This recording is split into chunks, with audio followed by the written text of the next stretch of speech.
Good evening, YouTube. It is me, Danielle, or better known as Danielle, the Happy Medium. And first and foremost, before I go any further, thank you very much to all the new subscriptions here on YouTube. Thank you very much for everybody who is watching the video content. So in today's video, the first thing that we're going to talk about is demons and the myths behind demons, why demons don't exist, and why people are so fearful of demonics, demons, the darker side of mediumship.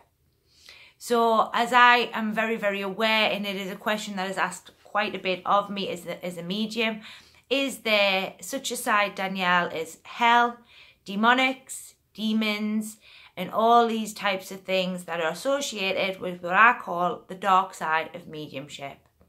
Unfortunately, there is no dark side of mediumship. It is sort of a bit of a myth there. A lot of people like to express and talk to me about all these types of awful things that they see, dark things that run around, all these sort of negative spirits, entities is another one that I've heard, attachments, possession is very, very much a big thing at the moment. Why? Because unfortunately, like I've in the Fear series here, everybody likes to talk about things that are negative. Everybody likes to live in a negative place, and everybody likes to explore the negatives rather than the positives. So let's jump straight into the topic and subject. For the budding medium or anybody who comes to me sort of talking to me about demonics, attachments, possession, seeing dark things, seeing entities, these types of things, I have learned through the 4 to 5 year now of me doing my mediumship that I have found that when I get mediums to me who are talking about these types of things, they're going through some kind of emotional episode. What I mean by that is either they have had a major breakup, i.e. partners, family, loss of a family member. It is an emotional problem. Now, if we look at a little bit at the mind, I'm very much into neuroscience. I've got a big convention that I'm going to in the States this year. I'm very excited to be going to that. But if we look at the neuroscience, or we look at the mind as a whole there, the mind is made up of many different complex departments, each running on what we call a nervous system. The nervous system governs and functions the whole of the body and how the body works, and also functions and uses the mind. The mind is sparking, it is setting off neurons, electrons, you know, these types of things. It's all running on what we call a circuit board. What happens is when we have emotional problems, or we have something that goes on within our walking world, it sort of puts a break in the sort of system basically, or the system sort of decides that it doesn't really like that, and it'll either change direction or it'll shoot stuff off into different areas, which can make certain parts of the mind shut down. This is where a lot of people tell me that their clairvoyance has stopped working, or that they're seeing awful things within the third eye, which is the where we see where clairvoyance comes from. It isn't that you're seeing awful things, it's just that the mind, because you're going through an emotional thing here to the earth, has now decided that it is going to sort of break down the system, or the circuits are breaking down, which is what's then happening is when you're connecting, you aren't connecting completely properly, because the mind is in control and not the actual self that's in control. So the mind circuit is sort of short-circuiting because of the emotional problem. We are trying to work this emotional problem in the spiritual and also in the physical world, and unfortunately the physical is pushing over into the spiritual world, which is then making you think that you're seeing demonics, bad things, thinking that you're possessed, thinking you're being followed around, these types of things. Now, a lot of people will go, oh my God, Danielle, that's not right, that's not right, that's absolutely not true. I've seen them. Are you sure that you've seen them? Or are you is it just that your mind has maybe taken one scenario, mixed it with fear, with the emotional problem that you have, and pushed that out as an explosion of fear and something in order so that you can put something to it. Now, a lot of people will say that there is such things as demonics. I am yet to see in all of the time that I've been working for the spirit world anything remotely like that. So I don't know why that is. Also, when I talk about possession, I work with the spirit world every day. And I mean every day. I don't go in there as often as I used to, but I used to go in there quite a bit when I first started out. And still now I do, because I'm quite a professional medium.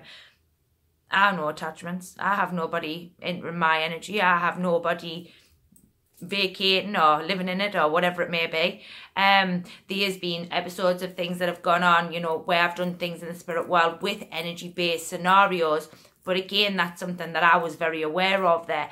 There's no such thing as possession. There's nobody who can take your energy unless you allow them to take your energy. There's no one allowed to sit in your energy unless you want them to sit in your energy. I am going to be doing a one on nosy psychics. That's going to be going up probably on Monday, where it talks about certain bits and bobs of nosy psychics and your energy system there as well. But I have yet to know anybody who's been possessed, and I know thousands, well, I don't know thousands of mediums, but I know a fair few mediums who all work as professionally as me, and they've got nothing wrong with their energy, and they've certainly got nobody with them, if that makes sense as well. Everybody goes towards the light. So this talk of possessions and demonics and dark side of mediumship, I have to be very honest with you, in my opinion, as a fellow medium, and I know a lot of mediums who will probably agree with me, it doesn't exist. It's not there. What I would say is for anybody who's watching this video, you're in the midst of an emotional issue, which is short-circuiting the physical mind, which is then moving over onto the spiritual mind, which is playing it out within your clairvoyance and is allowing you to see them things. Your mind may also, as much as you don't want to hear this here on the YouTube channel, be making it up. And what tends to happen is fear will step in. You will then sort of build a fear in around your clairvoyance or around these scenarios, making it harder for you to connect, making it harder for you to be able to move forward in the spiritual world, because you haven't fixed the self. And all, if you've noticed, of all the fear-based videos that I've done in the last couple of weeks, it is all about the self and working on the self. And I know from experience, most of us mediums or Buddha mediums or anybody who's working in the spiritual sort of movement come up onto the path after some sort of disturbance. Either they've lost a loved one, they've had some kind of major sort of an awakening, as we call it. And I am going to be doing a video on awakening as well, which is where they've become sensitive to another realm other than the realm in which that we live in here, to the earth.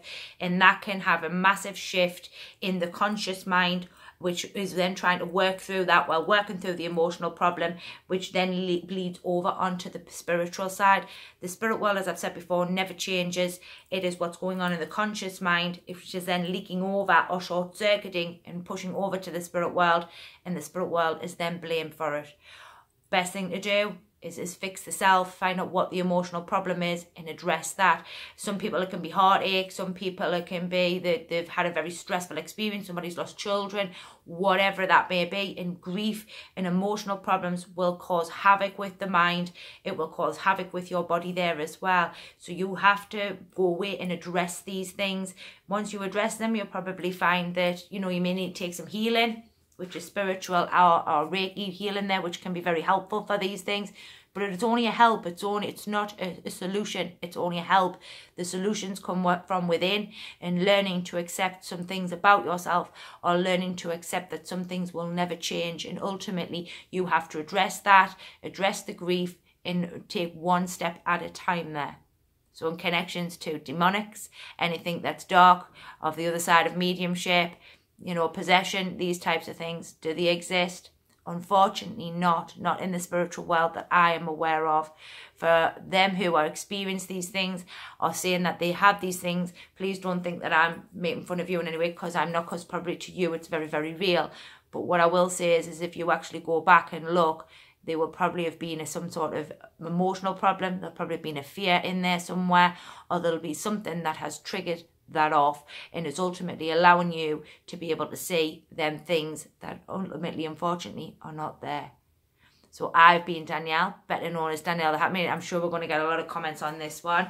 I'm sure there's a lot of people are going to have bits and pieces to say. I look forward to seeing you all next time.